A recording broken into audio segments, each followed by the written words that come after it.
The world is becoming a story of glaring absences. In Italy, they shut schools and universities, but today 49 people died from the virus. Fear of infection has depleted even the most devoted crowds.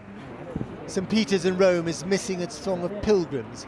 The tiny Vatican City has registered its first positive case. The Church of the Nativity in Bethlehem is empty.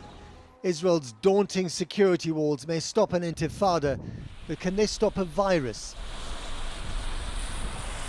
Mecca from above, before the government stopped foreign worshippers, and after.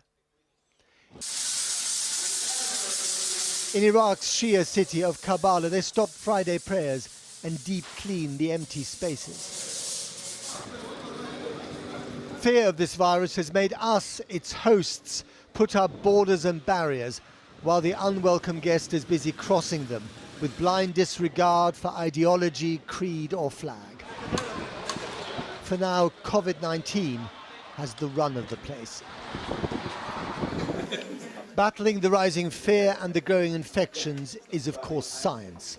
Here in Bedfordshire, they're working on a rapid infection test that could yield results within 20 minutes.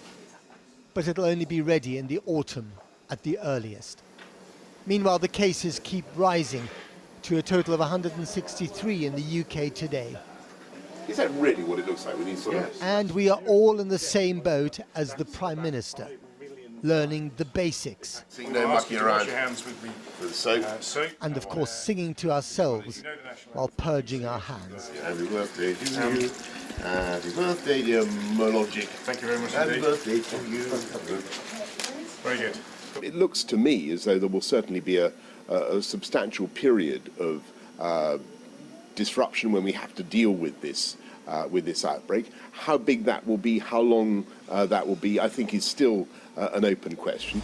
And the most alarming open question of them all, how many more deaths?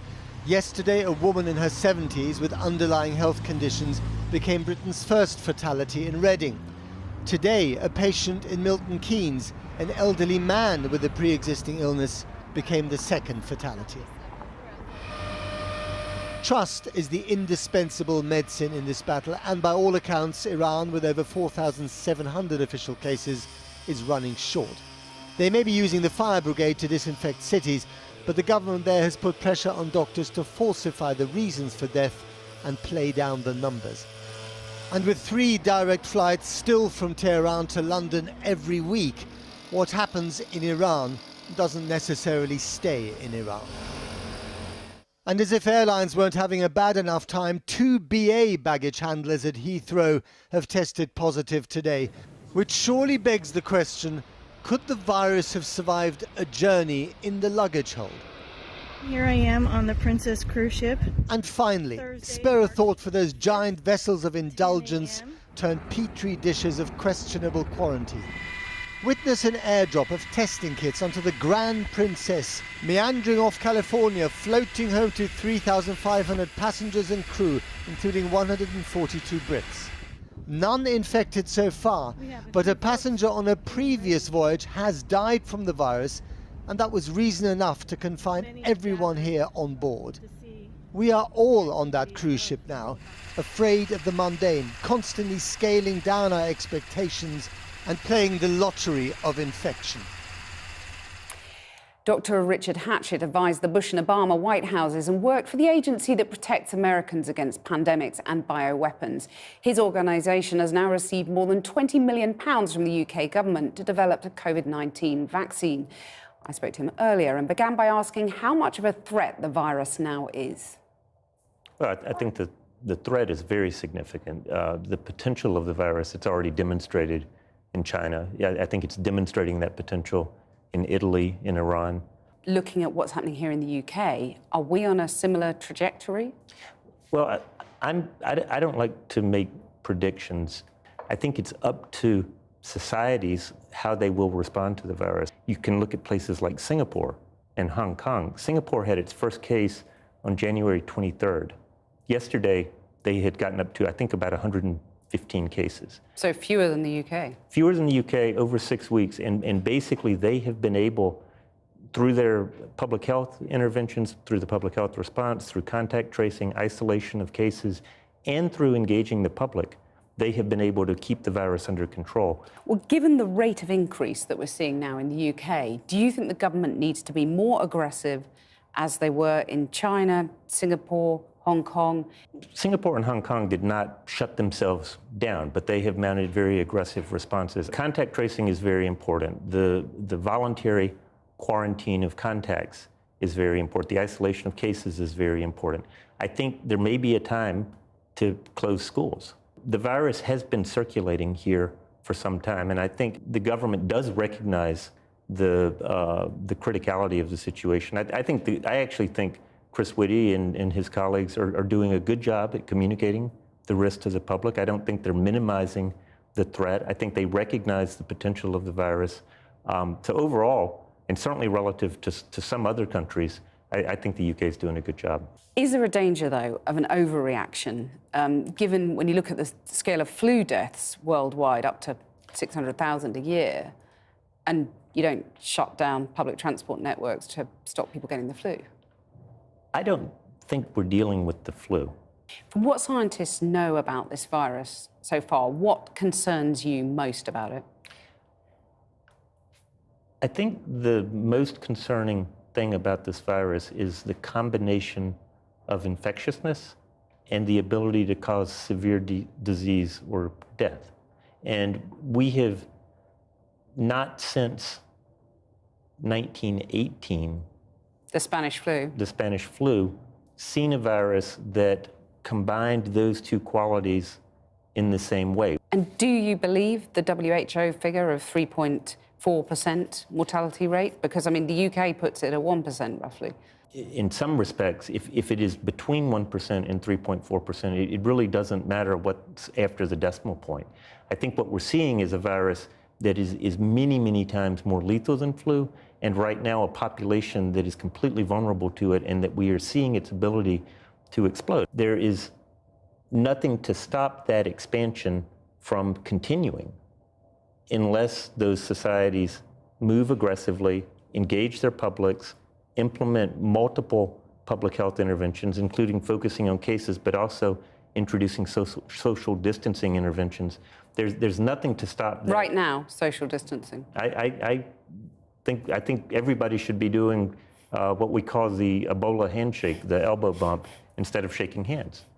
Bruce Aylward has talked about, from WHO, has talked about coming back from China. Put it in terms of, it is like they are at war with the virus. I don't think it's a crazy analogy to compare this to World War II. I mean, a lot of people might be really surprised, if not sort of vaguely insulted, that you're comparing this to a war, World War II. Well, WHO is using those kinds of terms and talking about what's required to mobilize people. And it's because they have seen what this virus is capable of doing. The government here has announced funding for a vaccine, or several trial vaccines against the virus. Do you agree that there's no hope of securing a vaccine and rolling that out across the population in time for this outbreak? We don't see any way that a vaccine can be available much more rapidly than 12 to 18 months. And even if it were to be available in 12 to 18 months, that would literally be, the world record for developing and delivering a vaccine. And the vaccine that would become available in 12 to 18 months, the supply would be such that we would need, I think, ethically to prioritize it for those who were at highest risk. So if this is a war, in your terms, it's a lengthy one? It is a lengthy one. This is a virus that's going to be with us for some time. There are many epidemiologists who think that the virus is likely to become globally endemic and be with us in perpetuity. If I had to bet, I would think that that is the most probable scenario. You're using these martial metaphors, you're making it sound very scary. You have a vested interest in making people fearful, so you get the investment in a vaccine. What do you say to that? I've been working on epidemic preparedness for about 20 years. and completely dispassionately without elevating the temperature or speaking hyperbolically. This is the most frightening disease I've ever encountered in my career, and that includes Ebola, it includes MERS, it includes SARS. And it's frightening because of the combination of infectiousness and a lethality that appears to be many-fold higher than flu. Richard Hatchett, thanks very much. Thanks, Kathy. Well, I'm joined now by our business and global trade correspondent, Paul McNamara. Well, Paul, it's been a really interesting day with the Health Secretary making some pretty interesting comments about supermarkets and stockpiling, which have been challenged. Tell us more about that. Yeah, so at the beginning of the week, hand sanitizer started selling out. Now, there are plenty of other supermarket shelves that are emptying because people have started stockpiling. Last night, the Health Secretary, Matt Hancock, tried to calm people down. He said, look, there's absolutely no need to panic buy, adding, we are working with the supermarkets to make sure people be able to get the food and supplies they need, which is all very reassuring, except for one small thing. I spoke to someone from one of the biggest supermarket chains this morning, and they said, we were a little bit surprised about that because we've had no contact with government whatsoever. That seems to have changed during the day. The Environment Secretary, George Eustice, has been hitting the phones with chief executives, and the messaging from both government and the supermarkets is essentially, don't worry, supply chains will continue to function as normal for the foreseeable future. But while people have been panic buying in supermarkets, in stock markets, they've been panic selling. All markets around the world took an absolute hammering today. The FTSE closed down just above 3.5%. And the problem for investors we've been speaking to is they don't know where or when or how this will end. Paul, thanks very much. Well, there's growing concern about the number of coronavirus-related hate crimes against the Chinese and Asian communities. A charity which monitors hate crime now wants more support from the government to tackle the issue. Today, 2 teenage boys were arrested on suspicion of racially assaulting a Singaporean man following the outbreak. Aisha Tull has been speaking to a man who also claims he's been attacked because of the coronavirus. As fear of catching the new coronavirus has grown around the world, there's another concern, that a rise in racist attacks against the Chinese and Asian community is growing too. I was more worried about them, like I say. Tan Jiang has lived in Runcorn all his life. When he popped out to his local shop with his wife and kids recently, he says he experienced his first racist attack. As soon as I walked around the corner, there's about 10, 15 lads in there. And I could feel there's a bit of presence there, so I walked past, tried to ignore them. And as soon as I got past, they started shouting abuse about the coronavirus, racist remarks towards me. Come back to my car, they followed me and they basically surrounded my car. And they started threw rocks and stones at my car then. How did it feel when you've got groups of men shouting at you, your wife, your kids, about coronavirus? So to look at you like you're a disease, you know what I mean? It's like you're the coronavirus. I mean, it's demeaning, it's horrible, it's bullying, isn't it? It's not nice. Mr. Jiang isn't happy with how the police are dealing with his case. They rang me up last week and said, can you tell me the more specific time? Because I said it was between 1 o'clock and 3 o'clock. They said, we're going to have to sit there for 2 hours and look through that footage. They actually rang me up and said that, and I said, can you... That's your job, to sit through 2 hours of footage. You're kidding me. And he also has concerns about how seriously this is being looked at. They act like they do, and like they say, if there's anything, report it, and that. Report it, but nothing gets done when it's reported. That's the problem, isn't it? Mr. Jiang has also lost his job at a local Chinese takeaway. His boss says business is so bad he can't afford to keep him on. Police say they're investigating Mr. Jiang's case. In a statement to us, they said, Cheshire Constabulary takes all reports of hate crimes extremely seriously, and we encourage anyone who has been affected by this type of crime to get in touch. Chinese students across the UK have been organising anti-racist protests. Shannan is one of them, and she also wants universities to do more. Maybe at this very crucial time of coronavirus, universities need to have some tangible or accessible platform for Chinese students, any students actually, not only from China, but also from South Asia or Singapore, Thailand, South Korea. A lot of my South Korean friends also got attacked because they look Chinese, right? It doesn't matter how you look like. You look Chinese and you get attacked. There are concerns that these types of incidents are on the rise. Tell Mama is a charity that monitors discrimination, and they're calling for action. We need to have that public outrage against the anti-Chinese racism that is growing, and it's not happening yet. And we need communities to stand together to tackle anti-Chinese racism, as we call on all communities to stand against all types of hatred. This isn't just happening in the UK. We've seen reports from countries including France, Australia and America. In some countries, politicians are speaking out and condemning coronavirus abuse. But some in the Chinese community here in the UK hope that leaders will start to speak up for them. Well, earlier I spoke to the former Business Secretary, Andrea Leadsom, and began by asking her whether she thought we should all be invoking the Blitz spirit to battle the coronavirus or not. I think what we've been very clear about is that people should go about their usual lives and take care over washing hands and so on, and for people who feel ill to self-isolate. But I'm not sure that's quite the same as the Blitz spirit. You were Business Secretary before you were let go by Boris Johnson. Do you fear now, given the kind of clampdown going on around the world, that a global recession is all but inevitable? There's a lot of evidence of a recent slowdown anyway. We've had the issues with trade between the US and China. We've seen a big slowdown in the European Union. And so, yes, I mean, coronavirus doesn't help. We saw Flybe collapse this week. Just a few weeks ago, as Business Secretary, you tweeted, "Delighted that we've reached agreement with Flybe's shareholders to keep the company operating, ensuring that UK regions remain connected."